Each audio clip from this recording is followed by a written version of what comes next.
ஒரு தேவனுடைய பிள்ளை கர்த்தரை எந்த இடத்துல வச்சிருக்கிறீங்க அப்படின்றத நீங்க வந்து கண்டிப்பா ஆராய்ந்து பார்க்கணும். சங்கீதக்காரனாகிய தாவீதுனுடைய வாழ்க்கையில ஆண்டவர் அவங்கள வச்சிருந்தது. ஆண்டவர் எங்க வச்சிருக்காரு அப்படின்னு சொன்னா, இந்த உலகத்துல இருக்கிற யாருக்குமே கொடுக்காத ஒரு ஸ்தானத்தை தாவீது யாருக்கு கொடுத்தாரு அப்படின்னு சொன்னா ஆண்டவருக்கு கொடுத்தாரு.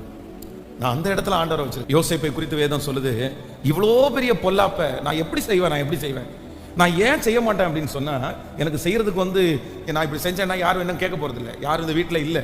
ஆனா நான் என்னன்னா என்னுடைய ஆண்டவருக்கு விரோதமாய் நான் அவரை ஒரு ஸ்தானத்தில் வச்சிருக்கிறேன்ப்பா. எனக்கு ஒருத்தர் இருக்கிறாரு, நான் ஆராதிக்க ஒருத்தர் இருக்கிறாரு, அவருக்கு விரோதமா இந்த காரியத்தை நான் செய்ய மாட்டேன், அவருடைய மனசை நான் கஷ்டப்படுத்த மாட்டேன். அப்போ தன்னுடைய வாழ்க்கையில எல்லாவற்றை விட ஆண்டவரை மட்டும் தேவனுடைய பிள்ளைகள் வந்து ஒரு உன்னதமான இடத்துல அவங்க வச்சிருந்தாங்க. நான் நம்புறேன், யாரெல்லாம் கர்த்தரை பெரிய இடத்துல முக்கியமான ஒரு இடத்துல நீங்க வைக்கிறீர்களோ, நிச்சயமா ஆண்டவர் உங்களை எந்த இடத்துலையும் கர்த்தர் கைவிடவும் மாட்டார், கர்த்தர் உங்களை வெட்கப்படுத்தவும் மாட்டார். ஆமென்.